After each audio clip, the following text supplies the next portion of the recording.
the entire world, and I'm so proud of that. They should be the ones who decide where their money goes. They can choose if they want to donate to a charity, a school, a church, or a nonprofit. They can choose if they want to privately donate to a transgender salon in Mumbai. They can choose if they want to privately donate to the British Broadcasting Corporation. They can choose if they want to privately donate to the Wuhan Institute of Virology through EcoHealth Alliance, or to electric vehicles in Vietnam, or to changing the national census in Bangladesh to be more gender inclusive. That is something they should be able to choose. That is something they should never be forced to do by our government. The Democrat-run USAID should not get to use our federal government, our U.S. taxpayer dollars, as their party piggy bank to push their radical agenda in countries that we have no business giving money to. 96% of all political contributions from USAID employees go to Democrat Party candidates or PACs. That's 96%. Not only is USAID giving $70,000 for a DEI musical in Ireland, or $50,000 for transgender opera in Colombia, or to entrench their left-wing ideology across the globe, USAID has been transformed into an America Last foreign aid slush fund to prop up extremist groups, implement censorship campaigns, and interfere in foreign elections to force regime change around the world. That is the dark truth about USAID. That is the story the American people deserve to know. Not only was USAID never designed to be what it has morphed into, but these things should never have been funded in the first place. In fiscal year 2023, USAID dispersed roughly $44 billion of aid across 160 countries and regions around the world. During the 4 years of the Biden administration, 181 countries received approximately $240 billion in U.S. development aid, with Ukraine being the top recipient. Other top recipients include Ethiopia, Jordan, Israel, and Somalia. So after hundreds of billions of taxpayer dollars have been distributed throughout the world, has the world become safer? No. Has the world become more stable? No. Is the perception of the United States around the globe any better? No. But have some of the most anti-democratic principles like censorship and the canceling of elections been funded through USAID because of opposition to the ruling regimes? Yes. Has money through USAID been funneled to terrorists? Yes. Foreign aid from USAID to the UN, particularly the UN Relief and Works Agency for Palestinian refugees in the Near East, is directly funding Hamas terrorists. Humanitarian relief intended for the Afghan people was diverted to the Taliban. Money intended to support democracy is being used as a slush fund for liberal propaganda supporting terrorist, gender ideology, diversity, equity, and inclusion, climate activism, censorship, and regime change. Do you think this is what the American people think of when they think of foreign aid? Absolutely not. Taxpayer funds have literally been used to undermine U.S. interest and counter American foreign policy goals under the guise of foreign aid. This is unacceptable, and the American people agree. Thankfully, President Trump has taken action to address these issues. The election of President Trump was a clear mandate by the American people that they will no longer tolerate this. He is putting an end to the foreign aid slush fund, ensuring the hard-working American taxpayers' dollars are supporting America First policies and taking care of our own people at home. And we will do the same. With that, I now recognize Ranking Member Stansbury for the purpose of making an opening statement. All right, well, good morning, everyone, and welcome to the Elon Musk Chainsaw Massacre, except for this remake of a classic is terrible because it's hurting real people, and its lead character, Mr. Musk, hasn't shown up in front of this committee or Congress at all. We also, of course, call this the Subcommittee on DOGE, or Project 2025, as we'll see here during the Q&A. So today, in this hearing on foreign aid, which the GOP has called, you're going to hear all kinds of wild conspiracy theories, accusations, and unfounded data. It's designed to confuse and provide cover for Donald Trump and Elon Musk in their reckless gutting of our foreign aid and our reordering under the Trump administration of international affairs. But before we dive into the details, I want to zoom out and provide some critical context here about why this is happening.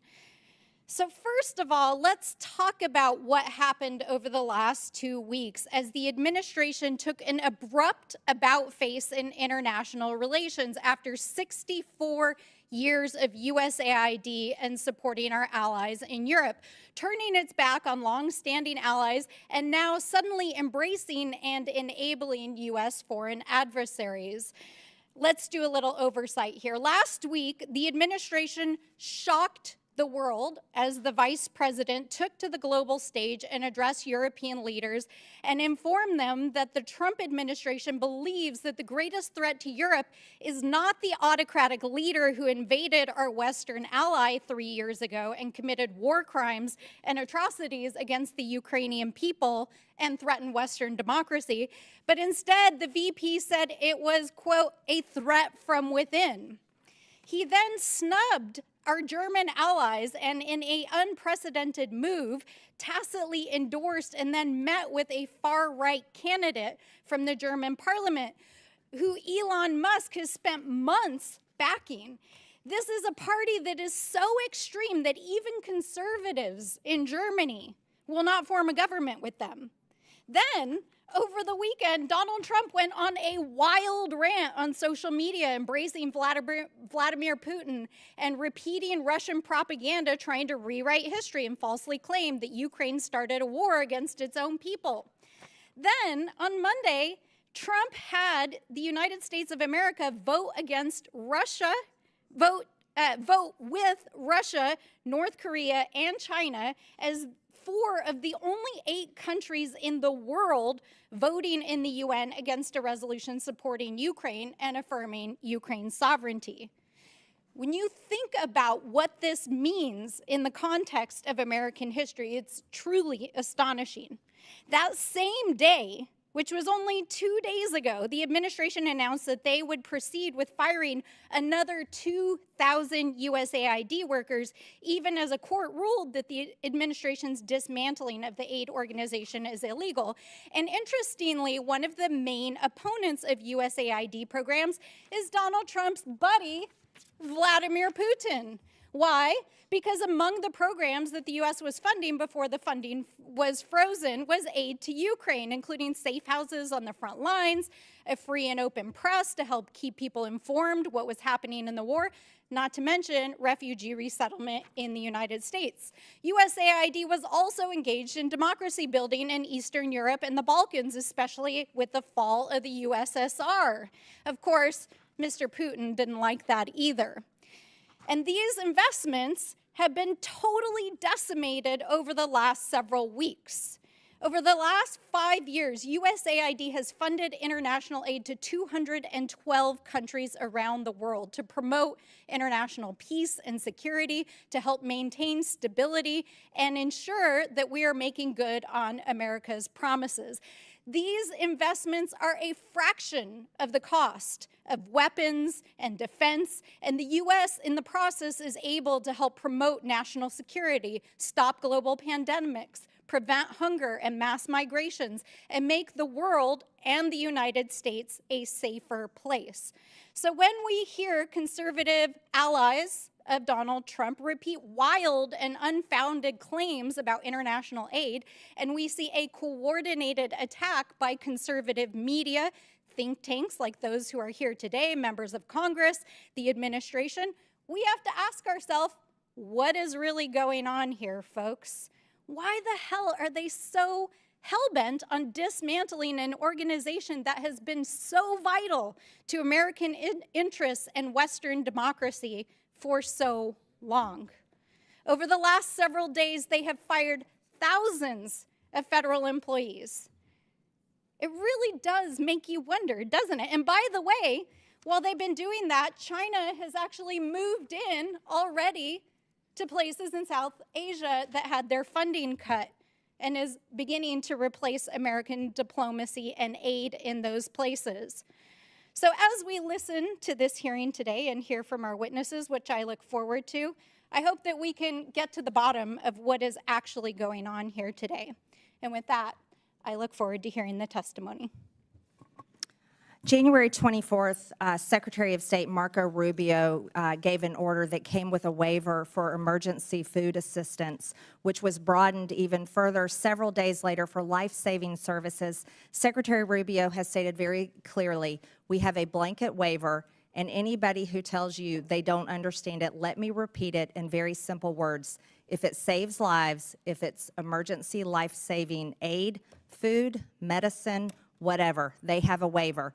I don't know how much clearer we can be, and if we're not applying it, then maybe we're not a very good organization, and maybe they shouldn't be getting any money at all. Additionally, in-kind food assistance purchased from U.S. farmers is continuing. I'm pleased to introduce our witnesses today. Max Primac is a senior research fellow at the Heritage Foundation's Margaret Thatcher Center for Freedom. He has more than 30 years of international work experience, including as acting chief operating officer at USAID and as a USAID contractor. From 2018 to 2019, he was an administration envoy to Iraq, overseeing a $400 million genocide recovery initiative to facilitate returns of Christians and other persecuted religious minorities. Greg Roman is the executive director of Middle East Forum. He is a frequent commentator about Middle East affairs on both national and international news channels and studied national security and political communications at American University and Interdisciplinary Center in Herzliya. Tyler O'Neill is senior editor at The Daily Signal and author of The Woktopus, The Dark Money Cabal Manipulating the Federal Government. He is a writer and commentator on federal policy and has appeared on both local and national news outlets. Finally, Noam Unger is the Director of Sustainable Development and Resilience Initiative at the Center for Strategic International Studies and a senior fellow with the Project on Prosperity and Development. He has served at both USAID and the U.S. Department of State. Again, I want to thank all of you for being here to testify today. Pursuant to Committee Rule 9G, the witnesses will please stand and raise their right hand. Do you solemnly swear or affirm that the testimony that you are about to give is the truth, the whole truth, and nothing but the truth, so help you God? Let the record show that the witnesses answered in the affirmative. Thank you. You may take a seat. We appreciate you being here today and look forward to your testimony. Let me remind the witnesses that we will have read your written statement and it will appear in full in the hearing record. Please limit your oral statement to 5 minutes. As a reminder, please press the button on the microphone in front of you so that it is on and the members can hear you. When you begin to speak, the light in front of you will turn green. After 4 minutes, the light will turn yellow. When the red light comes on, your 5 minutes have expired, and we would ask that you please wrap up. I now recognize Max Primac for his opening statement. Madam Chairman, thank you for this opportunity to testify before this very important subcommittee. The views I express here today are my own. Over the past few weeks, indeed, we have been treated to a daily litany of examples of waste, fraud, and abuse of taxpayer-funded foreign aid. USAID and the State Department used foreign aid as a global platform to push radical and even obscene ideas that have shocked and angered the American people. One cannot help but ask, Was there anyone in the room raising their hand to say, this is not a good idea? This might cost us our bipartisan support in Congress. We might lose the trust of the American people. Yes, foreign aid should be a tool to advance our national security interests. In the past, it did. Today, it does not. Frankly, it has been doing harm. While spending more on aid, there is more world poverty and hunger today, more political instability, and developing countries are more beholden to our adversaries. At USAID, I co-chaired an interagency working group that put all aid projects through a counter-China lens. That was dismantled. Instead, the Biden administration wasted billions of dollars on a global green agenda that forced poor countries to rely on China for their energy needs. These countries sought more trade with and investment from the United States to bind our countries closer together. Instead, they got transgender, diversity, and abortion programs that have alienated billions of people. Despite what we hear in the media, there is no linkage between how we do aid and our national security. South Africa has received billions of American aid dollars, yet is China's main Africa partner. South Africa is the S in BRICS. It supports Hamas and Iran and opposes us at every turn at the United Nations.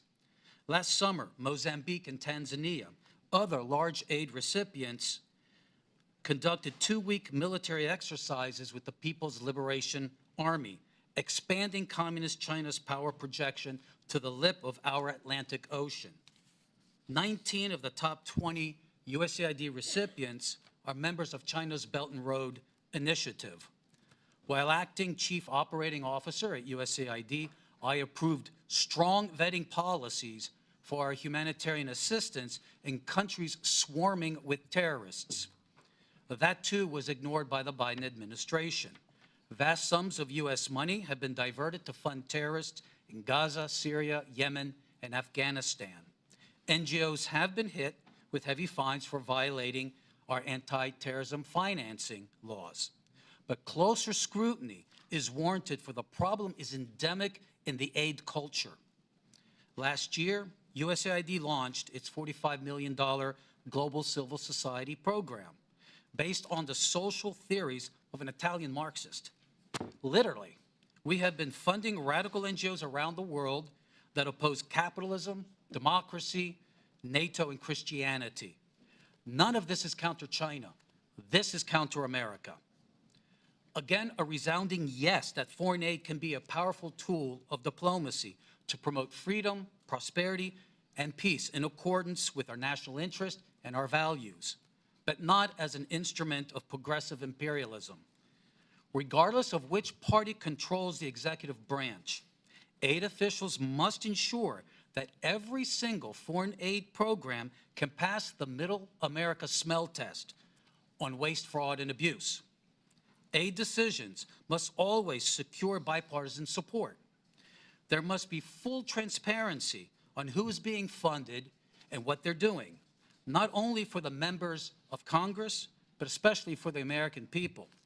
The fiduciary failure of our aid officials over the past 4 years has done tremendous damage to foreign aid's credibility and America's standing in the world. Thank you, and I look forward to your questions.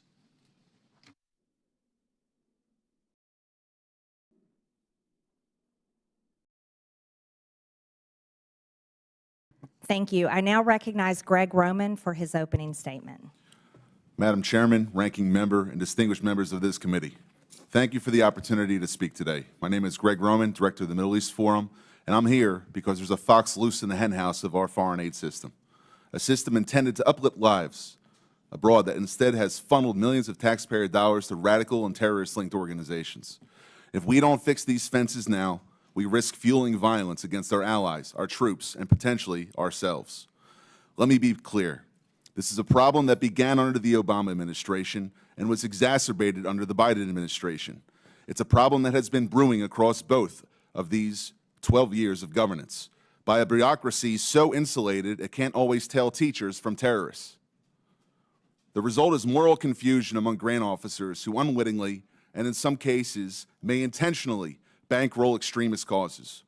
At the Middle East Forum for the last 12 years, we've engaged in oversight over all public spending relating to foreign aid, specifically those relating to Middle East and Islamist causes. And we have identified over $122 million, which has ended up supporting radical organizations or even directly bankrolling organizations which are considered to be terrorists by the U.S. government. That's not pocket change. That's a jackpot for the wrong crowd. In terms of our specific findings, World Vision. Over the past 2 decades, this major evangelical NGO has received nearly $2 billion from USAID. But in 2014, World Vision facilitated a $125,000 grant to the Islamic Relief Agency, an entity linked to al-Qaeda. Even after a whistleblower raised red flags, USAID rammed through the funding, pressured by World Vision, Sudanese warlords, and even U.S. officials who lobbied to delist the terror organization. Helping Hand Relief and Development. In 2023, only 2 years ago, it received a $78,000 grant from USAID, despite openly working with the terrorists who orchestrated the 2008 Mumbai massacre in India. Worse, the offer and grant came after the USAID Inspector General launched an investigation into a prior grant to the same group. The Jamal Trust Bank in Lebanon. USAID dollars helped pad the pockets of this financial institution, later designated by the U.S. Treasury Department as a terror sponsor for sponsoring Hezbollah. This was no mere oversight. It points to a broken system that handed cash to a future terror financing entity. Some graphical evidence. Behind me, you'll see the Bayadar and Unlimited Friends Association, 2 groups in Gaza. Members of the Gazan charity Bayadar cozy up to senior members of the Hamas Politburo, like Abdul Salam Haniyeh, the son of slaughtered Hamas leader Ismail Haniyeh, credited as one of the planners of the October 7th attacks on Israel, which killed Israelis and American citizens. Meanwhile, UFA officials have called for their lands to be cleansed from the so-called, quote, impurity of the Jews. You'll see behind me 4 images which don't just show members of Bayadar and UFA associating with members of Hamas, but also USAID officials, employees of the U.S. government, receiving awards because of their cooperation with these 2 Hamas-linked entities. You even have a Facebook post from a few years ago, which is the USAID office in Jerusalem celebrating their relationship with a Hamas entity. I can't find anything more disgusting. And as the ranking member said, we're looking for evidence. This is not a conspiracy. This is a U.S. government communication. Lastly, masking the money trail. Billions of dollars in USAID grants are lumped under miscellaneous foreign awardees, making it impossible for Congress, the media, or the public to track who's really getting the funds. According to public testimony in another hearing in this Congress, a portion of this money has ended up in the hands of al-Qaeda affiliates in Syria. How does this happen? The oversight conducted by USAID is as weak as a house of cards in a windstorm, like handing out cash in a dark alley and hoping it doesn't buy trouble. USAID's vetting system is archaic, relying heavily on self-reported data with no real-time checks or teeth. Primary grantees are entrusted to vet their own subcontractors, even when those grantees themselves might sympathize with radical causes. In places like Gaza or Sudan, groups with blatant extremist affiliations slip through because the so-called gatekeepers have no incentive or even an ideological desire to shut them out. This isn't a glitch. It's a feature of a broken system. And here's the kicker. It's a problem caused by bureaucrats now threatening American interests at home and abroad. It's not just about fraud, waste, and abuse. This is a threat to American national security and potentially criminal, and this committee should take action to ensure that the Department of Justice acts on it and does everything in Congress's power to not just investigate, but refer criminal actions to the proper authorities. Thank you. Thank you, Mr. Roman. I now recognize Tyler O'Neill for his opening statement. Chairwoman Greene, members of the subcommittee, the last few weeks have featured revelation after revelation of how our tax dollars have been spent propping up radical left-wing causes across the world. Yet what struck me about the abuse of foreign aid has been the connections with leftist activists here at home. As a senior editor at the Daily Signal, I researched the left's dark money network, which propped up the influence campaign I expose in my book, The Woktopus. I found that leftist elites prop up NGOs that staffed and advised the Biden administration, pushing unpopular policies on the American people through the bureaucracy. In my remarks, I will present 3 examples of how the left's dark money network intersects with just one agency focused on foreign aid, the U.S. Agency for International Development. The views I will express in this testimony are my own. The left's dark money network features George Soros and his Open Society foundations, the Tides Foundation, and the network of nonprofits established by Arabella Advisors.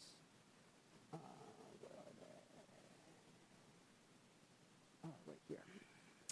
These groups, which you can see on this chart, funnel cash to DEI, transgender, and climate alarmist causes, divisive issues that the Biden administration prioritized over addressing the concrete needs of the American people. The left's dark money network has deep ties to USAID, which has rightly received renewed scrutiny under DOGE and after Elon Musk shined a light on it. While the Open Society Foundations has stated that it does not receive funds from USAID or direct USAID's spending, the Soros-founded nonprofit has a long history with USAID. In 2001, the Soros Foundations Network, which became Open Society, listed USAID among its donor partners. Open Society and USAID have jointly funded the Organized Crime and Corruption Reporting Project, a news outlet that attacked conservatives for, you guessed it, criticizing Soros. Open Society and USAID also jointly fund the East-West Management Institute. Among other things, the institute launched court changes in Albania that critics allege resulted in the prosecution of Albanian opposition leader Sali Berisha, silencing the opponent of the country's socialist prime minister. Open Society has hired at least 5 former USAID staff, including at least 1 high-level official who worked at USAID providing services amid political transitions in foreign countries. Former USAID Administrator Samantha Power met at least twice with Open Society leaders. USAID has directly funded a different organization in the left's dark money network, the Tides Center. The agency has awarded more than $27 million in grants to the center. You'll find the Tides Foundation right here. The Tides Center has funded many of the leftist groups that influence the Biden administration, and it also operates its own in-house nonprofit called Palestine Legal, which represents anti-Israel rioters in court and gives them legal advice. Former USAID staff have also gone on to work for Arabella Advisors, which is a for-profit company that set up pass-through nonprofits. These groups allow donors to support specific projects without being associated with these projects. One of the nonprofits, New Venture Fund, set up a secretive group called Governing for Impact. Even though Governing for Impact had existed for barely 2 years and did not appear in a Google search at the time, its leaders met with and advised top staff in the Biden administration, executive-level bureaucrats who oversaw the vast federal bureaucracy. Leaders at the Rockefeller Foundation, another funder in the left's dark money network, previously held roles at USAID, including the former administrator, who now serves as the foundation's president. Other USAID staff have gone on to work at the nonprofits that staffed and advised the Biden administration, including the Center for American Progress, the Human Rights Campaign, and the American Civil Liberties Union. Personnel is policy, and these connections between the left's influence campaign on the Biden administration and USAID reveal how woke elites have captured the enterprise of foreign aid. Thank you. Thank you. I now recognize myself for 5 minutes of questions, and I will inform this committee and the public watching that if, pardon? Oh, sorry. I'm sorry, Mr. Unger. Apologize. I didn't mean to skip over you. I now recognize Mr. Unger for 5 minutes. Madam Chair, Ranking Member Stansbury, distinguished members of the subcommittee. I am honored to share my views with you. They are my own and not those of my current or former employers. I have served at USAID and the State Department in multiple roles and in non-governmental positions focused on U.S. foreign aid reform and global development. My government service took place during the administrations of Presidents George W. Bush, Barack Obama, and Donald Trump. Every U.S. administration since World War II has wanted to shape foreign aid in line with its goals. But strangling the system into extinction is akin to unilaterally disarming at a time of mounting geopolitical competition for partnerships globally. Throwing away our toolbox does not make us safer or well-positioned to influence the world. Our set of foreign aid tools reflects enlightened self-interest. With it, the U.S. countered communism and enhanced the education, farming productivity, and health of people around the world, while also saving lives. Our international AIDS and malaria programs have collectively saved more than 35 million lives over the past couple decades. U.S. assistance has also built partnerships and economic growth, so much so that 11 of America's 15 biggest trading partners were former recipients of U.S. foreign assistance. We are now in a period of renewed geostrategic competition. China has been vying with the U.S. for partnerships across the global south, inking deals where it can. China can and will fill soft power voids left by the U.S. Other potential threats to our security are also connected to developing countries and fragile states. From the potential resurgence of ISIS in the Middle East to the spreading influence of Islamist militants and Russian mercenaries across the Sahel. On the eastern edge of Europe, Russian aggression may continue to grow unchecked, and in Colombia, the strife from neighboring Venezuela is spilling over to yield the worst violence in a generation. With that backdrop, the administration has abruptly and collectively disabled U.S. tools of foreign assistance. The White House has said it is cutting programs that do not benefit Americans, but their approach is dismantling many programs that help Americans, thereby cutting off our nose to spite our face. This is evident in many ways. First, the government has purchased more than $2 billion in food aid annually from American farmers, and American farms supply more than 40% of the food aid USAID sends around the world. But with the foreign aid freeze and stop work order, rice, wheat, and soybeans are going to waste in transit and in ports. In Houston alone, hundreds of tons of American-grown wheat have been stranded. The recklessness of the current approach is evident in health efforts, too. We need our foreign aid to prevent outbreaks of infectious diseases from spreading before reaching our shores. But U.S.-funded early detection and treatment for deadly diseases like Ebola have sputtered to a standstill. Even where very few waivers have been issued for some life-saving assistance, reports from implementers indicate that few, if any, programs have actually resumed due to payment systems not functioning and USAID staff layoffs. It is also counterproductive to eviscerate programs focused on other transnational concerns, ranging from conflict and corruption to migration and the trafficking of people and drugs. This unserious review process is additionally causing our government to be tied up in court cases that may drag on for years and prove costly in connection to broken contracts and potential violations of law. These losses are unnecessary, even if, or perhaps especially if, you believe, like I do, in the need for reforms. It is critically important to be able to differentiate between waste and congressionally appropriated projects that may reflect different policy priorities. Waste is the food rotting in ports. It's the purchased medicines that cannot be distributed. It is the cutting of programs and firing of people that then, in turn, prevents this administration from being able to meet its own foreign policy goals.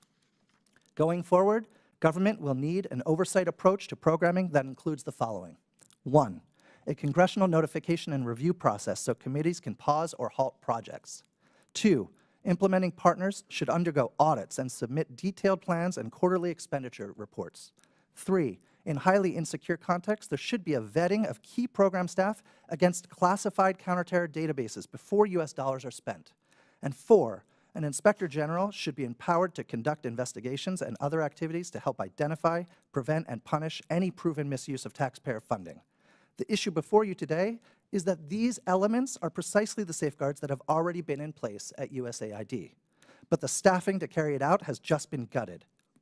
By destroying this system of oversight, the administration has done more damage to effective programming than any specific project failures critics of foreign aid may choose to highlight. We should all care about foreign aid. We should care enough to make it better, not kill it. Congress has a role to play. Thank you. Thank you, witnesses, for your testimony. Again, Mr. Unger, I apologize. We can also confirm the World Program posted that the recent pause concerning in-kind food assistance to WFP has been rescinded. This allows for resumption of food purchases and deliveries Madam Chair? existing USAID. Madam Chair, are we going member to member, or do you get to make a speech in between each witness? If you're going to offer evidence or you're testimony, you're not you should be recognized. in the clock. You're not recognized. It's Sure I my am. time. Sure I am. I now recognize myself for 5 minutes of questions. And this committee, based on this hearing and witness testimonies, will consider recommending investigations and criminal referrals. When Joe Biden was president, his son Hunter was on the board of a Ukrainian energy company called Burisma. The prosecutor general of Ukraine at the time, Viktor Shokin, was investigating Burisma for corruption. Biden threatened, and is on video, to withhold $1 billion of USAID grant to Ukraine if Shokin wasn't fired. Mr. Primac, is USAID supposed to be used as leverage by a president to protect his son? No, we call that corruption. Mr. Primac, in your estimation, roughly what percentage of USAID funding is doled out to bad actors or to efforts that don't have the best interests of Americans in mind? I think what troubles me most is learning, I believe last year, following the hard work of the House Foreign Affairs Committee and Senator Joni Ernst, that USAID has been paying out over 50% to overhead charges. The Office of Inspector General of USAID criticized the agency for not knowing the overhead charges being handed out to all of these actors for $142 billion of disbursements. That is extremely troubling. Yes. Mr. Primac, Samantha Power, Biden's USAID administrator, openly spoke about her agency's efforts to promote democracy around the world. In your estimation, Mr. Primac, is that what she was doing? If not, what was USAID doing during the Biden administration? Let me cite the Holy Father, Pope Francis, who accused USAID and other donors of promoting ideological colonization, pushing a radical ideology onto the developing world that is anti-family and anti-life. It has been asserted that USAID spent tens of millions of American taxpayer dollars to promote propaganda in Brazil in the lead up to the Bolsonaro-Lula election in 2022. It has been claimed that this funding was used to pass censorship laws and silence Bolsonaro's online presence, and even bar him from running for office in the future. Mr. Primac, can you offer any insight into these allegations, or at least comment on whether the U.S. should play a role in toppling democratic processes around the world? I think what we saw was USAID weaponized by the Biden administration and by Samantha Power to attack any party that was conservative. It just didn't happen in Brazil. It also happened, for instance, in very pro-America, Poland and Hungary as well. One of the most extensive examples of regime change operations fueled by USAID is that of their role in the Syrian civil war aimed at toppling Bashar al-Assad. Reports from DD Geopolitics and other sources estimate that USAID funneled over $15 billion into Syria over a decade, covertly funding opposition groups, mercenaries, and anti-government networks under the cover of humanitarian aid. This included support for militant factions and propaganda efforts, often in collaboration with the National Endowment for Democracy. The operation culminated in Assad's overthrow in 2024 by Western-backed groups, with USAID's financial trails documented in congressional budget reports and criticized by Syrian officials as interference masked as assistance. Mr. Roman, do these kinds of activities carried out by an American agency make Americans safer at home, or do they risk embroiling us in more deadly and costly foreign conflicts? When the agency is doing it according to the way in which represents American national security interests, it's correct. But when it's abused for political purposes, ideological umbrage, and sponsoring Islamism, which is inherently anti-American, it is the worst exhaustion of American taxpayer money that can be thought of, especially when it leads to the loss and danger to American lives. In 2014, during the Euromaidan uprising in Ukraine, which led to the ousting of President Viktor Yanukovych, USAID is estimated to have spent billions of dollars on civil society initiatives that were allegedly designed to destabilize the pro-Russian government. USAID specifically funded NGOs and media outlets that amplified the anti-Yanukovych sentiment in an effort to align Ukraine more closely with the West. We also know that 9 out of 10 of Ukraine's major media outlets receive funding from USAID. Mr. Roman, should Americans' tax dollars be funding propaganda? When it's pro-American propaganda, yes. But if it's supporting another regime which is inherently anti-American, no, it should have no involvement with that, which is the pattern we've seen under the Biden and Obama administrations. Thank you.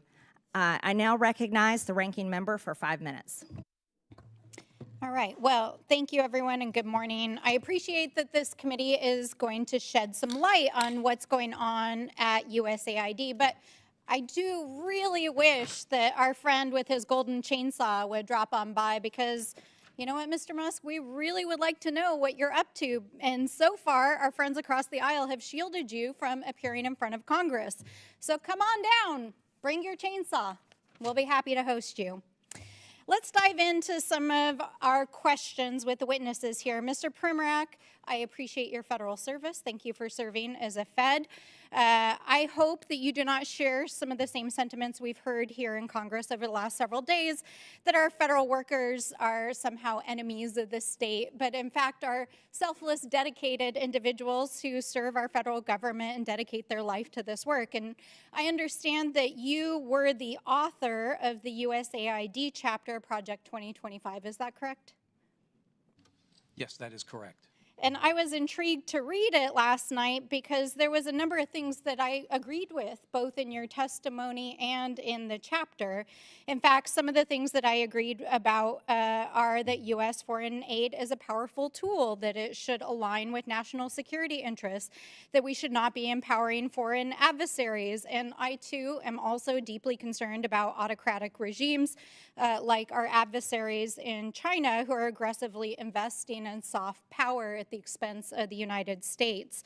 And I also agree strongly with all the witnesses that we need reforms to our foreign aid, that we need more oversight, vetting, auditing, and inspection of what is going on. However, and I recognize that, Mr. Primac, you didn't really touch on this in your oral testimony here today. I was surprised that in Project 2025 and some of your other statements that one of the primary areas that you really have disagreed with the foreign aid that has happened under other administrations is in the areas specifically of climate change, LGBTQ rights issues, and promoting diversity and DEI. Is that correct? Yes. Yes. And although you did not testify as much today here about these issues, I want to just make sure you do believe in climate change, correct? Climate change, sure. Yes. Climate changes all the time. I'm a big reader of history. Yes. And you can see throughout the millennia. There have been Absolutely. And you massive changes in understand that climate. right now our allies in the Pacific who are on the front lines in pushing back against Chinese authoritarianism are requesting climate assistance from the United States because they are facing some of the most extreme impacts of climate change, correct? According to USAID Just document, a yes or no, sir. You there's been a understand drop that of about our 99% Pacific allies, right? of people killed by climate change, 99% drop. Sir, the So it's not question is, radicalism, do it's good you infrastructure. understand that our Pacific allies, who we have defense agreements and compacts with, are asking the United States for climate assistance as for the exchange to provide a place for the United States, for example, to push back against Chinese authoritarianism? You understand that, correct? Yes, under Trump, Yes. we were Okay, helping so those that is islands. why we are involved in providing financial assistance and foreign aid around climate change, in addition to the fact that it is a global threat. Now, I understand that you also, and I'm not even going to use the language here because I very much disagree with it, but I just want to ask, you agree that LGBTQ people exist and have human rights, right? Absolutely, we were Yeah. doing that under Trump Okay. 1. And And you also agree that our governments and our institutions should look like and reflect the people that they represent, especially overseas? It's part of being able to actually engage with foreign governments, correct? If we want to do counter China, there's nothing more that has I'm alienated asking billions you a of very people than pushing straightforward an question. ideology that they resent. Okay. Well, I see that you're not interested in engaging in the conversation. And while we can agree to disagree, I'll take this as a difference in values, maybe worldview. But I just want to point out here that this perfectly aligns with what the Trump administration is doing in trying to gut programs around diversity, equity, inclusion, supporting LGBTQ rights and human rights overseas, and climate change, and helping our allies overseas. And this is not waste, fraud, and abuse. This is a different worldview. You can't just call something waste, fraud, and abuse because you disagree with it. Now, Mr. O'Neill, it's nice to see you here again. Oh, I am out of time, and I will circle back. Thank you. I now recognize the gentleman from Texas, Mr. Cloud, for 5 minutes. Thank you, Chairwoman, and I appreciate you holding this hearing. I appreciate you witnesses for being here. It's been astonishing to watch. We already knew that there was a tremendous amount of waste, fraud, and abuse in our federal government, but to watch over the last few weeks as the extent and egregiousness of it has been revealed. I've said a number of times how aggravating it is that this government is forcing the American people to pay for the demise of their own country. We've seen this a number of times, especially in how foreign aid is treated. And much of this funding we're realizing now, as Mr. O'Neill has pointed out, we're uncovering is the world's largest money laundering scheme in history. And so I would like to think that if these kind of things were put to a vote, that our friends on the left wouldn't vote to support a pickle maker in the Ukraine, or to have transgender operas in other countries, or to send people to Paris Fashion Week and the like. I would like to think if that was a vote, that would also get a no vote on the other side of the aisle, that this is stuff that is not necessarily, the taxpayer dollars shouldn't be funding. But you got to wonder about the vitriol you see when these things come uncovered to protect these things. Now, definitely the border trafficking institution that was set up, the complete industry, the censorship apparatus, those are examples where we really saw that these taxpayer dollar funds were going to these NGOs that were purely leftist organizations that were turning out voters and getting all this, basically being a campaign front at taxpayer expense. And so you got to wonder how this is happening, because this is not in the legislation. There's no line item in a legislation that has these sort of things in it. So, Mr. Primac, I'd like to ask you, where are these decisions being made? Who's making the decisions about where these dollars go? This is a combination of cooperation between the Congress and the White House. I can tell you that during my tenure at USAID, everything that we did had strong bipartisan support. Unfortunately, when President Biden came in— But it's someone in an agency somewhere, is that right, making the decision at a how's that decision made? Who's making that decision? Like, that is before the check goes out, who's pushing the button that says send this check? It starts with the administrator, goes down to the bureau level and the office level. But in the end, contract officers have to make sure at the Office of Acquisition Procurement that these are following U.S. laws and the policies of the president. Contract officers. Now, are these people elected? We hear a lot about elected officials making these, certain decisions within There's our no one government. at USAID that is elected. So, yeah, so the people sending the money are not elected officials. Okay, just wanted to clarify that. One of the issues we've had is trying to track this dollars once it goes out, to bring accountability to it.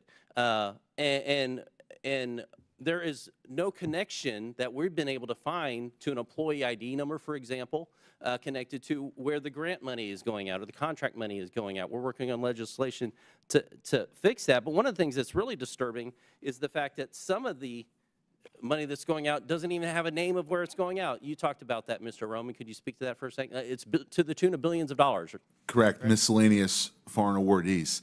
The issue with it is that while the individual grantees have to apply for a vetting process, that USAID conducts in terms of a government review, including with counterterrorism databases. There's a self-certification process by their sub-grantees. It's as if though you hire a contractor in your house to redo your living room, and he hires a bunch of robbers to take everything out, and you're left with the spades on the wall rather than having a fully renovated room itself. And so some of these dollars have been going to support terrorist organizations. Right. And taxpayer dollars going to support. Now, what would happen if we found a business that was funneling money to the Taliban? They would be indicted. They would be charged, go before trial, and go to jail for a 20-year sentence for money laundering or for material support for terrorism. So this is one of those cases where it's only legal if the government's doing it? Right. In the opening chairman's remarks, she was saying that this is about fraud, waste, and abuse, and if it was anyone else, it's as if though a private citizen can't do this, but if a U.S. government agency or bureaucrat wants to give money to a terror organization, it's okay. Yeah, I find that atrocious. I think the American people do too. Mr. Primac, I want to touch on one thing because I've talked to ambassadors across the world, and you hear this. We'd like to align ourselves with the United States. We don't want to align ourselves with China, but when we're talking to China, they're talking roads, bridges, infrastructure, those kind of things. Things we traditionally known as soft power. But right now, when they're talking to the United States, what they've gotten from our State Department over the last few years is social reengineering. Many of them have come to say, you know, our nation espouses Judeo-Christian values. They don't. And even as I talk to pastors across our country who are working to send millions into missionaries, their eyes in Christian universities to understand the fact that our State Department is actually sending billions to counteract those ideals. Could you speak to that? You can quickly answer, and we have to move on. I've spoken to many foreign African officials, for example. When they're meeting with Mr. Blinken, they were ready to talk counter-genocide. Instead, they got to social reengineering. Okay. I now recognize the gentleman from Massachusetts, Mr. Lynch, for 5 minutes. Thank you, Madam Chair. First of all, I want to thank the witnesses for helping the committee with its work. I've been here a while, so I was here actually when President George W. Bush was confronted with wars in both Iraq and Afghanistan. And in the midst of that, members of this committee, I was in the lead because I was chair of the National Security Subcommittee. We went to Iraq and Afghanistan, and we vetted some of the billions of dollars that the President spent over there. Some of it was wisely spent in the best interest of protecting our sons and daughters in uniform. Others purely wasted that I think fell into the hands of our enemies. I think that has been true of every administration that has tried as they might to strengthen America's national security by investments abroad. I do want to say that what troubles me greatly is that now we have a cessation of all foreign aid. And, you know, just take Ukraine, for example. You know, I know it's been $174 billion in aid from the U.S. to Ukraine. But it's important to note that that $174 billion, most of it was spent here in the United States and paying defense workers and defense contractors and putting Americans to work. 90% of that on the defense side. And then when you look at the grain shipments that we have made, not only to Ukraine but to others, because obviously their agricultural systems are inoperable right now, those are American farmers. And, Madam Chair, I would like to ask for unanimous consent just to submit this article from the Associated Press entitled, "The USAID Shutdown is Upending the Livelihoods of Farmers and Other Americans." Without objection. Thank you, Madam Chair. So, and what also troubles me is that now we have a president saying that Ukraine started the war. And, Mr. Ullman, you're a really smart guy. You're up on this stuff. You pay attention. Do you seriously believe that Zelensky invaded Russia? Okay. No, sir. Okay. I'm just happy to hear you say that. I expected that. But, look, members on this committee, some are new, so some weren't there, but we all sat in classified briefings for months where our defense and intelligence personnel would brief us and say, okay, this week Vladimir Putin is moving his armored divisions from Vladivostok in eastern Russia 4,000 miles and positioning them in front of the Ukraine border, anticipating an invasion. And then, you know, afterwards, after the invasion, actually 2020, I think it was, Putin took credit, said, I ordered the special operation against Ukraine. And yet, you know, we have a president saying the opposite. He's saying that Ukraine invaded Russia. They started the war. And it's just, you know, to restate Mr. Primac's question, was there one Republican in the room that raised their hand and said, no, Mr. President, no, Mr. President, that is a lie. That is false. I didn't hear anything. Not one of my colleagues corrected the president and stood up to him and said, no, Mr. President, no, Mr. President. It was Russia. It was Russia that started that war. They invaded Ukraine. And it's right for the U.S. to stand with Ukraine and their people. I didn't hear any of that. That's what troubles me. You know, I had instances where I agreed with George W. Bush on some things. And I had plenty that I disagreed with. But, you know, that's Congress's role here. That's our job, to call out the truth to power. And so this idea that all foreign aid should be suspended is an attack on common sense. It's an attack on national security for this country, and we should be more careful. I agree. Let's look at the areas where we're spending foreign aid in an area and in a way that is good for U.S. national security, and let's get rid of the stuff, some of it you've already pointed out, that is not in our central interest. That's a good process that I would like to engage in. Thank you, Madam Chair. I yield back. I now recognize the gentleman from South Carolina, Mr. Timmons, for 5 minutes. Thank you, Madam Chair. My colleagues across the aisle are quick to judge the actions of this president in the early days of his administration. But I didn't hear any loud voices from across the aisle when President Biden, who was clearly experiencing severe cognitive decline, ran this country. I don't even know who was running the country. I don't know who was making the decisions. I don't know how those decisions were being formed and who was signing the executive orders he was engaging in. You know, so it's just very rich that I'm hearing all of these concerns about President Trump's efforts to negotiate peace in Ukraine and the manner in which he's going about it. And I hate it, but I think I have to set the record straight, because President Trump and his team went to Munich to the security conference just weeks ago, and they were engaged in diplomacy. They were trying to create an opportunity for the United States to have a financial and economic interest in the future of Ukraine, and that was through a minerals deal. The U.S. has a strategic interest in having a long-term supply chain for rare earth minerals, and so President Trump said, we can get on board with this, let's do this. It might not be the NATO membership that they want, but it's a close second. And so your concern is related to those conversations, because Zelensky originally said, yes, let's do it. That sounds like a good deal. And then within 24 hours, he backtracked. He did a 180. And he actually started disparaging President Trump. And he was disparaging the administration. So, yeah, President Trump said some things and tried to create pressure to then bring Zelensky back to the table. Whoa, guess what? Guess who's on the way to Washington to sign the minerals deal? So I get it that my colleagues across the aisle want to throw stones at everything that President Trump does. My favorite was when President Trump was engaging with Canada and Mexico, and the Democrats didn't even have time to throw stones at his attempt to bring them to the table to secure their side of the border, because it only took them 4 or 5 hours to come to the table. The articles hadn't even gone to print yet. So, look, President Trump is going to negotiate peace in Ukraine. He's going to bring all of our hostages home in Gaza, and he has deserved the leeway.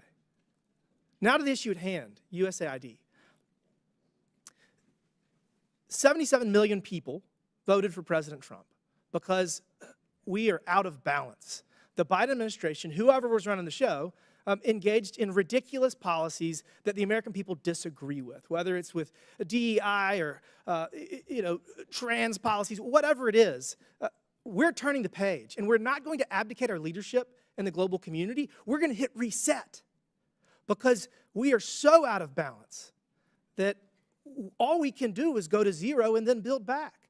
Because we're not going to spend $2 million on sex changes in Guatemala or $32,000 for a transgender comic book in Peru. These are ridiculous policies that the American people have overwhelmingly said they do not want. So, Mr. Roman, to the issue at hand, how do we make sure when we get our foreign aid back running that we don't give money to terrorists? That's a great question. So there's 4 recommendations that I would offer. The first is no more miscellaneous listings, as we had heard from the gentleman before. We have to use public vetting processes that require complete transparency, encourage independent audits, and mandate Can we go strict back to screening. that? Why did we not have transparency before? I have, for the last 18 months, been trying to get information about a grant made to what we believe is a Hamas affiliate, and the Freedom of Information Act Department, or the Freedom of Information Officer at USAID, has stonewalled me for the last year and a half. And this goes back all the way to 2015. It's as if though Bureaucrats think they know better. Bureaucrats think they know better. Guess what? We're going to create transparency across all of government. And that is what President Trump is doing through Elon Musk. Elon Musk has been asked by the president to serve. And he is going to bring transparency, not just to USAID, to every single nook and cranny of the government, because that is what the American people want. And it's 2025. We have the ability to do that. Mr. Roman, continue. What else can we do to make sure? I'll go quick. I know we're limited. Stronger accountability mechanisms, clawback provisions, stiff penalties for misuse, criminal investigations if you go towards the terrorism financing. The State Department, under Secretary Rubio's review, must have a roadmap for better oversight. And lastly, the legislature must give teeth to its funding bills. We have to be able to have robust penalties, transparency mandates, and real-time oversight tools rather than waiting 3 years to get reports from contractors when they've already committed the violation past the statute of limitations. I'm out of time. We all know sunlight is the best disinfectant, and that's the path forward. With that, Madam Chair, I yield back. Thank you. A member of the public audience made an obscene gesture. It was caught on camera to a member of Congress. I would like to remind everyone in the hearing room to follow the rules of decorum.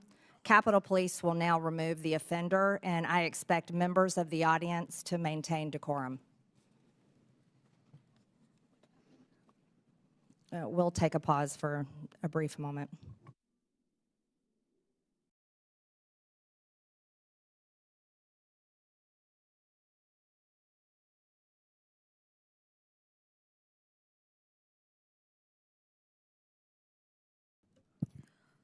Point of order or a point of clarification, Madam Chair.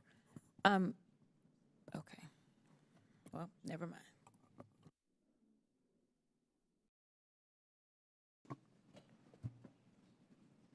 Do you have a parliamentary inquiry? Nope. Okay. I'm okay now. Okay. I now recognize the gentleman from California, Mr. Garcia, for 5 minutes. Okay, well, thank you to our ranking member, our chairwoman, and I want to thank our witnesses for also for being here today. Thank you all for joining us. So this is obviously our second hearing on DOGE, and certainly as Elon Musk and Donald Trump work together to destroy our federal agencies. Now, a lot has happened in just the last few weeks since DOGE has been off raiding the federal agencies that we care so much about.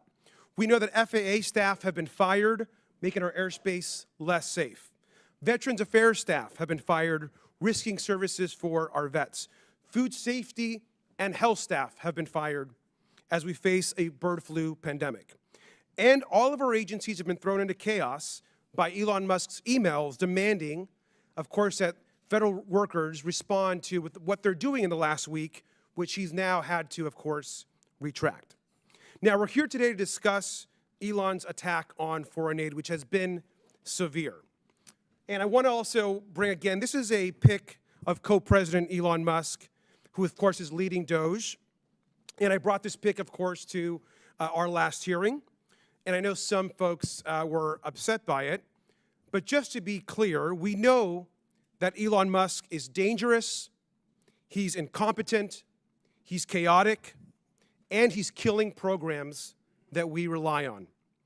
We know that he's helping to push through massive cuts to Medicaid that could rip health care away from millions. He's pushing tax cuts that will benefit him and his billionaire friends. And he is causing real harm to federal workers. Now, some of Mr. Musk's most damaging actions have actually been towards USAID, which we're discussing today. Over 14,000 adults and 1,500 infants have now been estimated to have possibly died because of the Trump administration's attack on AIDS treatment programs that are actually ongoing, as we know. They're hurting real people and damaging our national security. Now, if you look at this chart, and you look at all spending in the government, and you want to look at foreign aid, of course, of which USAID is a part of, it's less than 1% of our total budget. USAID spends around $40 billion per year. Around $40 billion per year of this entire federal budget.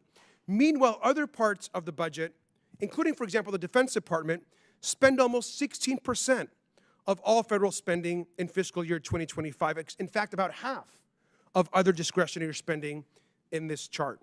Now, the Department of Defense is the only agency to never pass an audit. USAID actually passes audits all the time.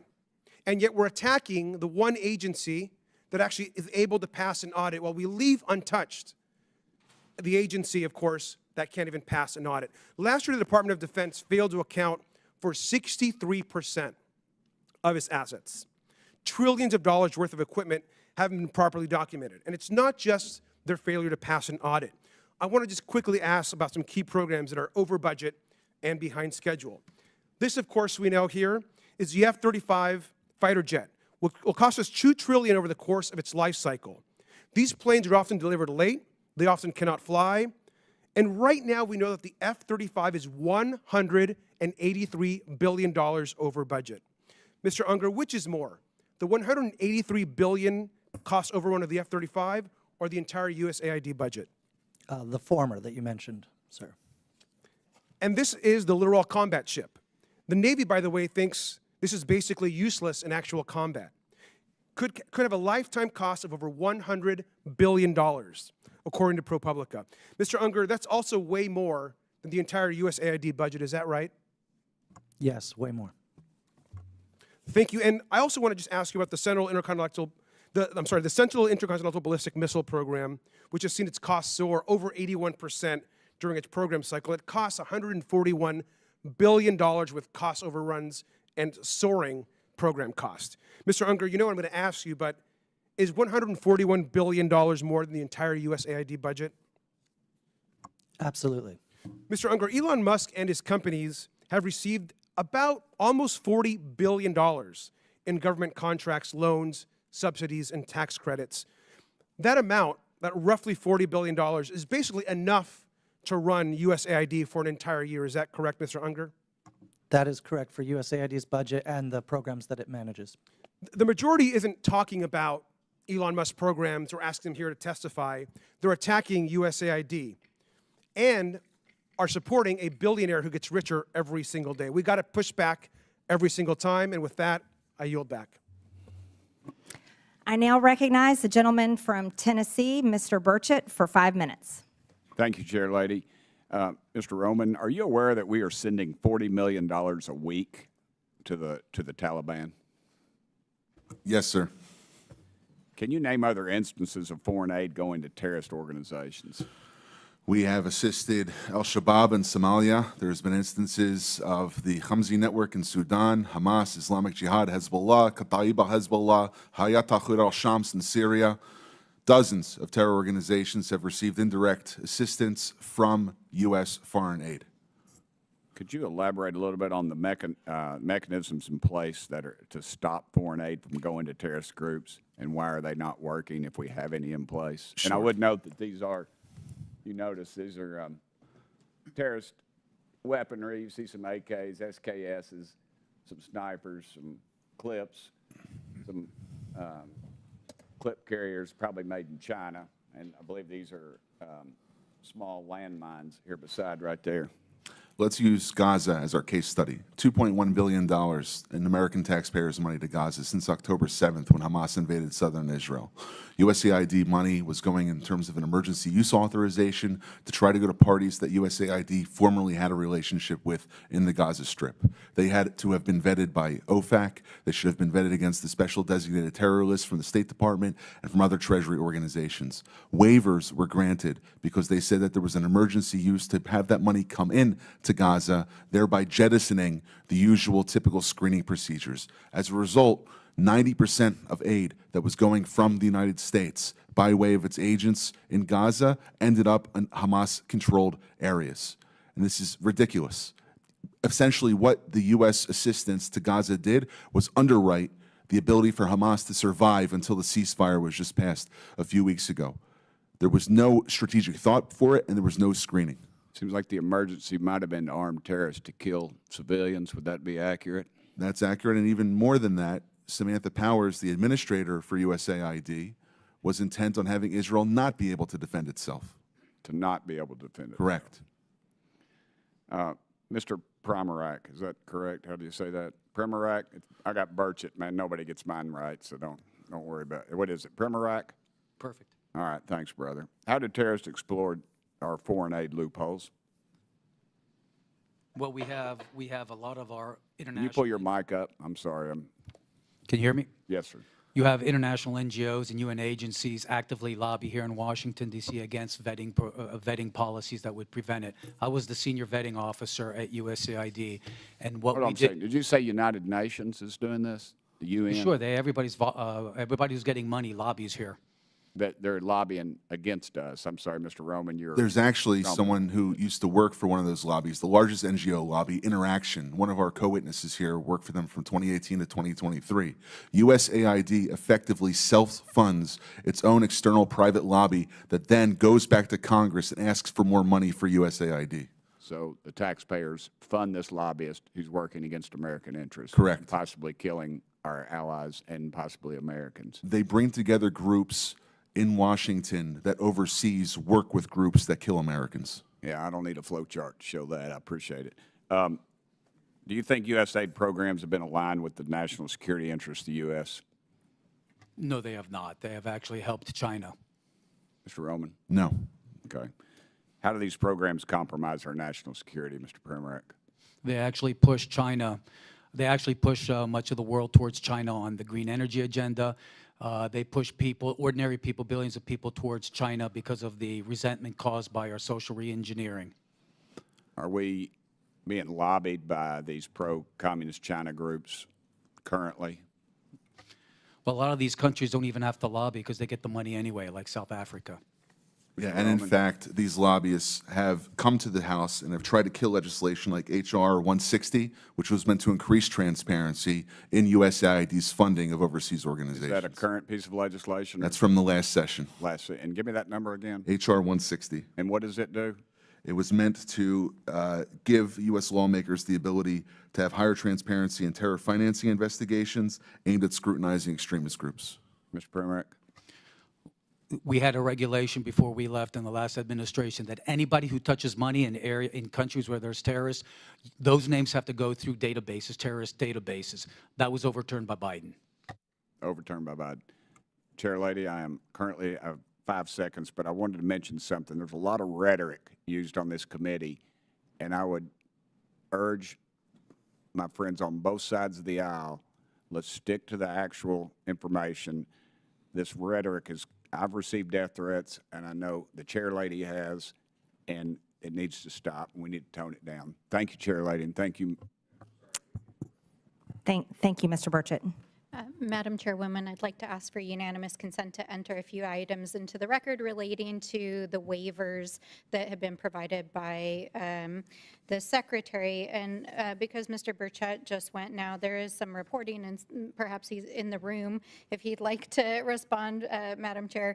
In this reporting, it says that Representative Burchett told a reporter that he has a real problem with a report that 2 DOGE employees blocked PEPFAR funding that should have been granted a waiver by the Secretary.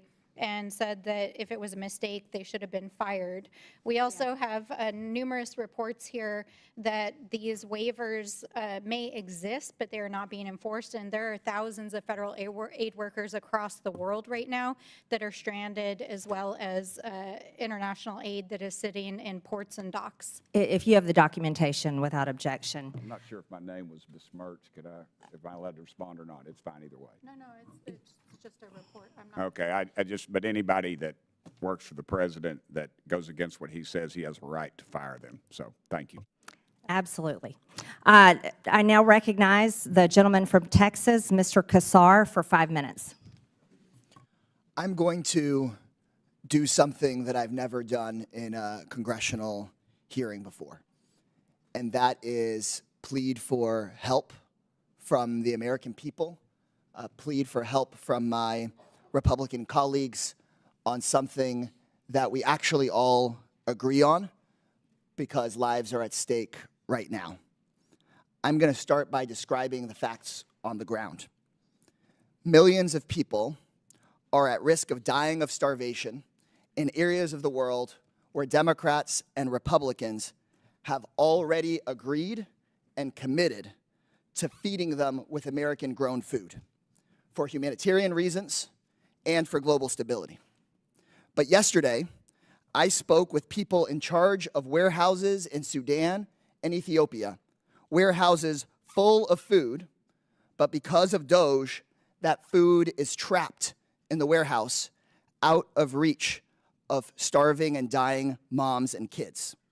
In those two countries alone, 150,000 children and moms are at risk of dying this month if that food is not delivered from the warehouse to them right up the road. Everyone agrees that's not supposed to happen. Republicans voted for this food, and Democrats voted for this food to get out. Secretary of State Marco Rubio says the food should go out as part of his life-saving waiver. DOGE Chairwoman Marjorie Taylor Greene started this hearing by saying that life-saving food programs should still be running. We have paid for the food, and we have shipped it, and it is sitting trapped in the warehouse because DOGE is blocking the payments needed to get the food out to the people who need it. So here's what that means. It means that kids are dying, and more will die tomorrow, of severe acute malnutrition. If you want nightmares, just Google severe acute malnutrition and look at the photos. The way that healthcare workers determine if a kid is dying of this is they measure their bicep. And if their bicep is less than 4.5 inches around, then that means you could die of starvation tomorrow. Think of a kid's arm fitting through this hole. Think of your kid's arm fitting through this hole.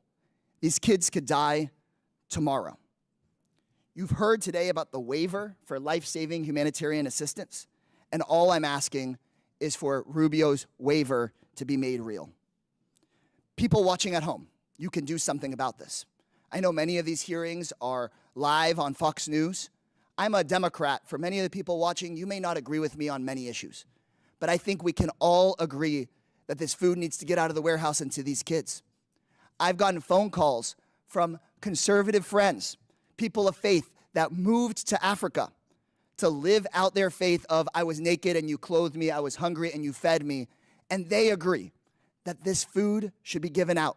So call your Republican congressperson, call the White House, tell them you know they didn't mean to do this, but that this food needs to go out tomorrow. If you're in the press, cover this story. Ask questions about Ethiopia. Ask questions about Sudan. Tell the world about this. And to my Republican colleagues, DOGE is not going to listen to me, but you can fix this. Pick up the phone, make a phone call. Y'all could save lives today. Send an email. Please, put politics aside, get the food out of the warehouse, save these kids' lives. You can save these kids' lives. With that, I yield back. The gentleman yields without objection, and I'm entering for the record a post from the World Food Program that states we can confirm that the recent pause concerning in-kind food assistance to WFP purchased from U.S. farmers with Title II funds has been rescinded. This allows for the resumption of food purchases and deliveries under existing USAID agreements. It also enables WFP to continue working with our NGO partners who play a vital role in distributing emergency food assistance to people affected by war, floods, droughts, and other disasters around the world. WFP continues to work closely with the U.S. counterparts and all our donors to ensure consistent, uninterrupted emergency food assistance to hunger hotspots that span Sudan, South Sudan, Gaza, Haiti, and other crisis areas. I now recognize the gentleman, where's my list? Now recognize the gentleman from Missouri, Mr. Burleson, for 5 minutes. Thank you, Madam Chairwoman, and good morning to our witnesses. I want to talk a little bit about the difference between real charity and fake charity or phony charity. Real charity is an individual seeing a need, feeling the love in their heart, the compassion for their fellow man, digging money out of their own pocket and giving it to the people in need. Government charity, fake charity, is taking from somebody else and giving it to whoever you think that you want to give it to. Let's call this USAID program for what it actually is. It is a disgraceful betrayal of the American taxpayer. It's all under the guise of being charity, but for years, the Democrats have turned USAID into their personal slush fund, funneling billions of our hard-earned tax dollars into a cesspool of left-wing propaganda, all masquerading under the guise of charitable aid. And what did we get for it? Not stronger allies, not safer borders, and hardly a dime's worth for the American interest. No, we got absurdity for it. Taxpayer cash bankrolling climate activism, DEI, that are frequently at odds with the values and the needs of the countries that we're supposedly aiding. This isn't aid. It's a shakedown of our taxpayers, courtesy of the left-wing bureaucracy working with dark money networks that Mr. O'Neill described so eloquently earlier. Now, I have a question for Mr. Roman. As DOGE has recently brought to the forefront, USAID has often used American tax dollars to push leftist ideology abroad. One of these areas is exporting radical renewable energy agenda, which I believe is not only not in the best interest of the U.S., but it's also detrimental to the very countries that the aid is supposed to be helping, subsidized by anti-competitive energy policy. Can you touch on the impact that this policy has?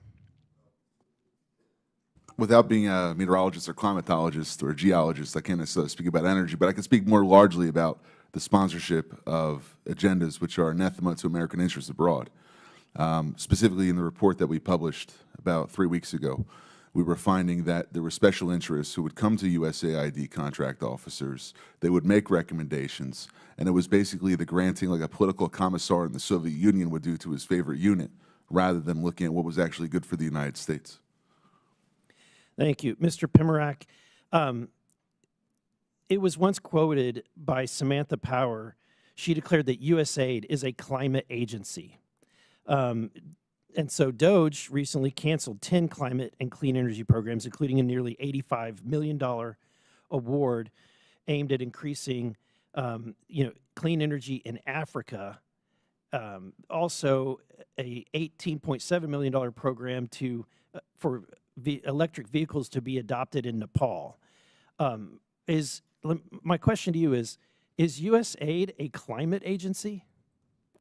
They wasted a lot of money on it. I can't think of any other agenda that has caused as much poverty and hunger as the climate agenda. For example, the higher energy costs hits the poor the hardest. For poor farmers in Africa that have to rely on natural gas-based fertilizers, it became too expensive, so crop yields just plummeted. And these countries at the same time were prevented from developing their own fossil fuel industries in which they could generate the income to finance their own social services. Thank you. And my last question has to do with the promotion of values outside of the values of the United States and Western culture. As a member of Congress, I've had Diplomats from other countries come meet with me in my office and beg us to stop using the aid that we're sending to their country as a leverage point to force them into doing things that their countries find abhorrent. One of those is the promotion of abortion. USAID is being used to push ideologies, including abortion ideology, across the globe. In fact, during the Biden administration, one of his first actions was to sign a memorandum reinstituting the foreign aid to abortion programs. But Mr. O'Neill, that jeopardized the same funding that was supposed to be helping people with AIDS. Yeah, we've seen throughout the Biden administration the impact of these far-left organizations propped up by the left's dark money network, pushing a host of causes, particularly on abortion. I have a big chapter talking about the prosecution of pro-life protesters. Thank you. I yield back.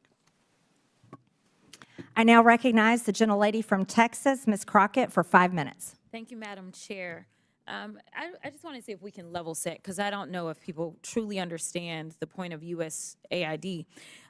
First of all, can I just ask you really quickly, each of you, yes or no, do you believe that soft power matters? Yes or no, Mr. Unger? Yes. Yes. Yes.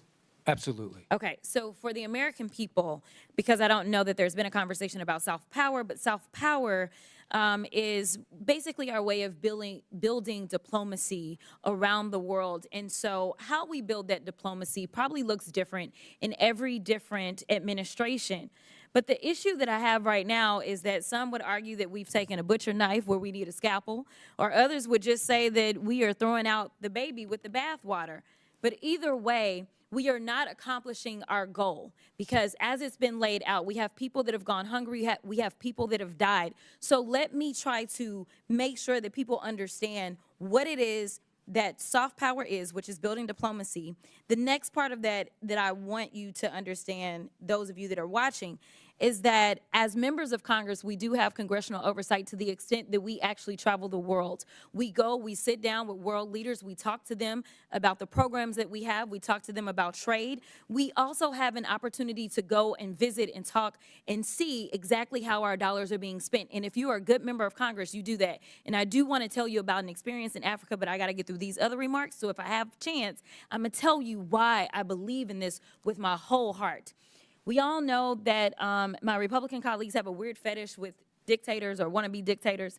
So it should not come as a surprise that they're here attacking global democracy programs. For 6 decades, USAID has been vital in reducing global poverty and hunger, helping to resolve health threats like the Ebola outbreak, which reached Dallas, where I represent, in 2014, and countering regional threats from Russia and China.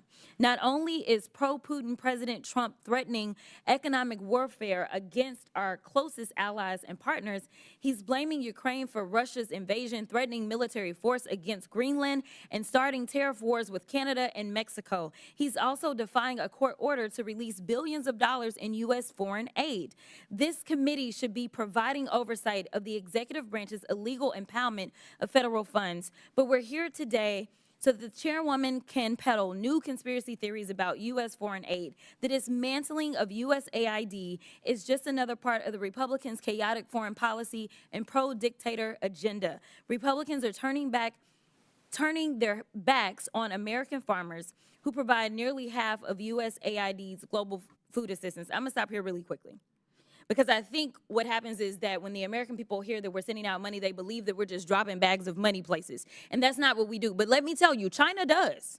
China does, because I've sat down and I've talked to people, and one of the reasons that we are behind China is because they have argued that there is no red tape, and China is like gangsters. Like, think about the biggest, baddest guy offering you money when you want it, like a loan shark, right? And then when they come back to get their money, they want your firstborn, your secondborn, and everybody else. That is who China is. But a lot of people that are desperate for money, they go for that, because in America, we're going to say, no, no, no. We're going to take care of our farmers. We're going to make sure that our farmers are the ones that are giving you the food. We're going to make sure that if you want arms, those arms are going to come from us. So I want people to understand, we don't just go with black bags and drop off bags of money like that. It's not that simple.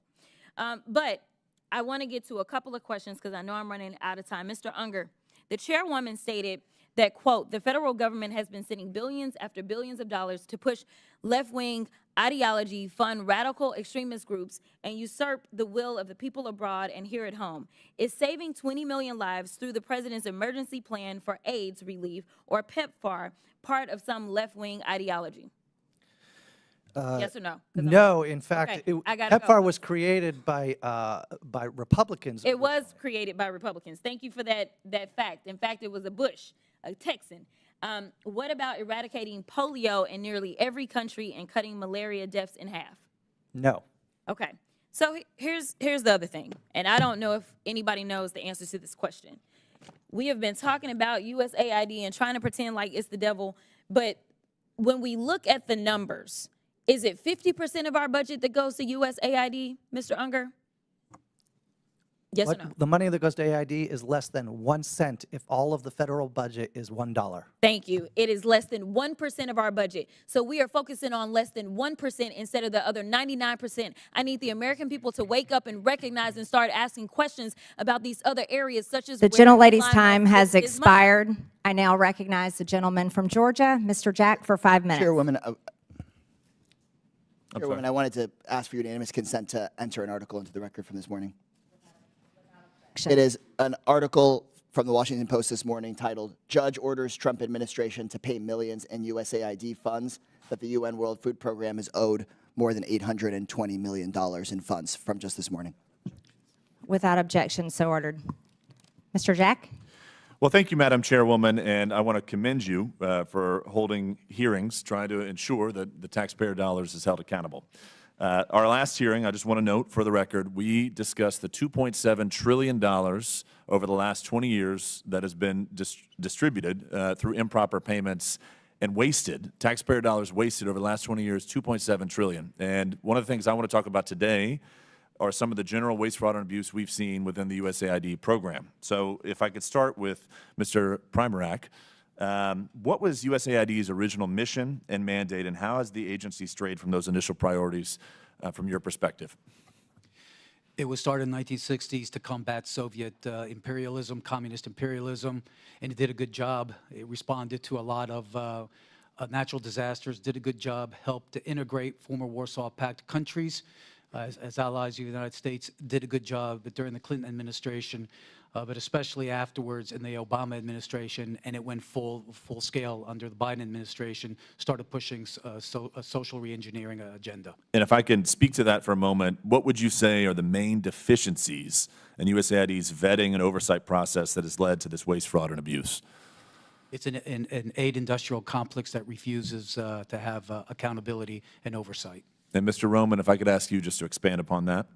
Sure. I'll give you an example of the Together project in the civic space. Islamist organizations which work with designated terror organizations in different Middle Eastern countries and territories came under attack by our organization, the Middle East Forum, back in 2017. They put together a lobby which acted as an umbrella to go to Congress to say, ignore that organization that's exposing public data about money going to radical organizations. They're so-called, quote-unquote, Islamophobic. So by using politically charged language, they try to cover up their associations with terror organizations. Then they went back to USAID, said, look, Congress is going to fund us now because we lobbied for successful bills, and they got more money.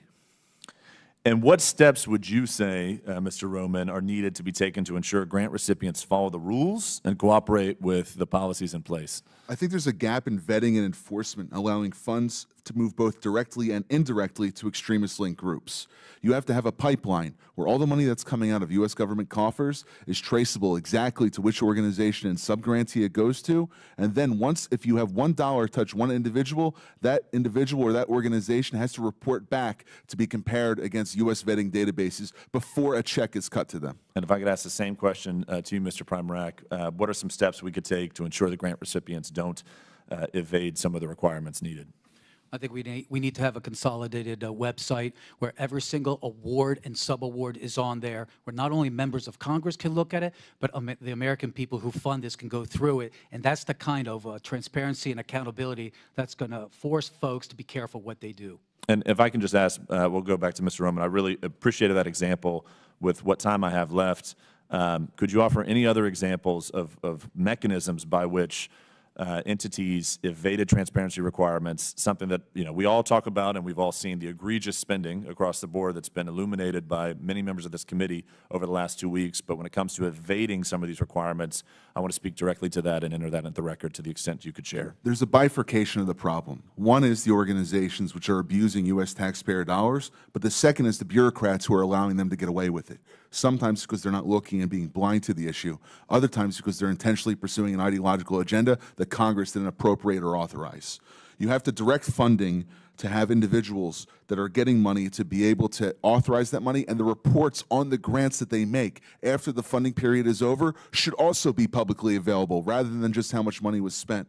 In addition to that, there is many other individuals and partnerships that go beyond USAID. For instance, foundations supporting extremists, persistent lapses in sanctions enforcement, and also potential violations of U.S. criminal statutes.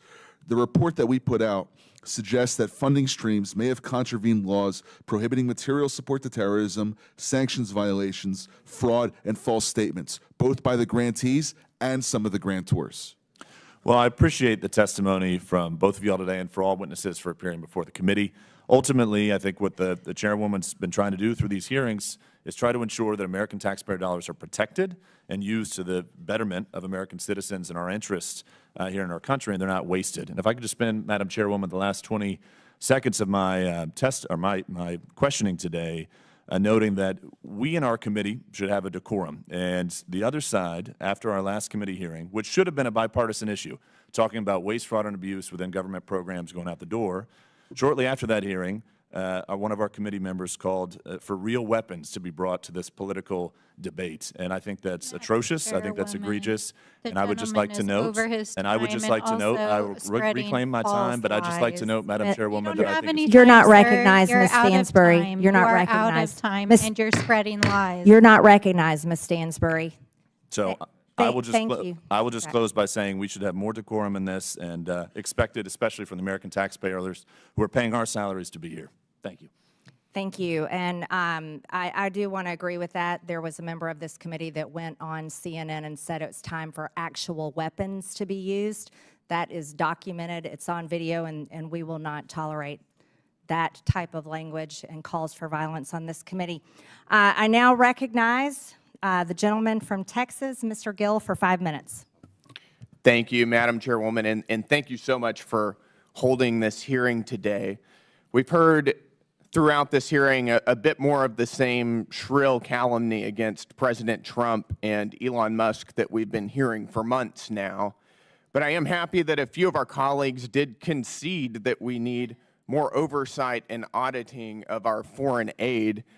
I'd like to remind them that every time Republicans try to do that and audit where government money is going, they try to stonewall us. So I hope that they will get on board with protecting the American taxpayer. I think as it relates to foreign aid, to the extent that we do engage in foreign aid, it of course should advance American strategic geopolitical interests, our commercial interests, and of course should help ameliorate major humanitarian crises.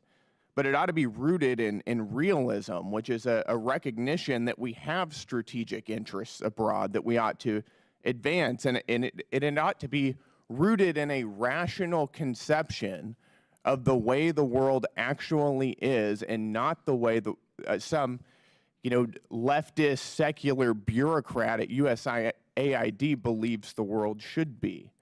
I think that forcing transgenderism and novel sexual fetishes on more traditional cultures does not advance American interests. It alienates the United States on the world stage.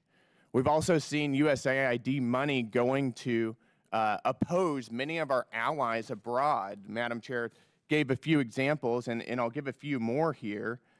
We've seen USAID money funding efforts to influence elections in India against Prime Minister Modi. We've seen our ally Hungarian Prime Minister Viktor Orban accusing USAID of funding left-wing media outlets that are opposing him. We've seen USAID give $12.5 million just last year to the American Near East Refugee Agency, whose staff openly called for violence against Jews. The Refugee Agency also funded projects of the Unlimited Friends Association, which is a proxy organization for Hamas. This is not advancing our strategic interests abroad, and these are not promoting American values. Mr. Unger, I've got a couple questions for you. You've mentioned USAID as representing American ideas in action. Is that right? Yes. Do you believe that spending over $3 million for being LGBTQ in the Caribbean is a reflection of American ideas in action? I believe that the programs that are focused on global health just and yes or food no is security, fine. Yes or no will the suffice. programs in global health and food security and economic growth are absolutely I'm not. in the interest I'm of talking about being LGBTQ in the Caribbean. Is that a reflection of American values? Yes or no? I believe the programs that you're referring to are a reflection of I'll human take rights. that as a yes. What about spending $70,000 for the production of a DEI musical in Ireland? Is that a reflection of American ideas in action? Yes or no? Yes. Yes. Okay, great. Do you think that spending $2 million for sex changes and LGBTQ activism in Guatemala is a reflection of American values? The information that you are using is Yes so or no? faulty that it doesn't even It's a yes or no describe question. to USAID projects. No, that is a direct description of what we're spending our tax dollars. Do you think that sex that- changes and LGBTQ activism in Guatemala is that coming is an from accurate DOGE? reflection of American values abroad? Is It's a that yes or data no coming question. from DOGE?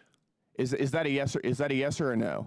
What I want to understand This is the a data yes or coming no from question. DOGE? Because they counted the same I'll take that USAID as- program you're, 3 You're not going to times. filibuster. Reclaiming my time here. We'll go to another one. How about $1.5 million to promote job opportunities for LGBTQ individuals in Serbia? Is that a reflection of American values? Providing job opportunities for allies around the world is absolutely in the interest of the American people. Well, I would like to maybe challenge you if you really believe in promoting DEI. I've got about 20 seconds left. Then, in giving jobs to somebody based on their minority status or the color of their skin or their sexual proclivities, you might want to consider stepping down from your job and giving it to somebody who has more minority points than you do. Well, if that were what with that, I DEI is yield. about, My time maybe is I would, over. but it's I'm not what yielding. it's about. I now recognize the gentleman from Texas, Mr. Fallon, for 5 minutes. Thank you, Madam Chair, and my colleague from Texas did a very good job.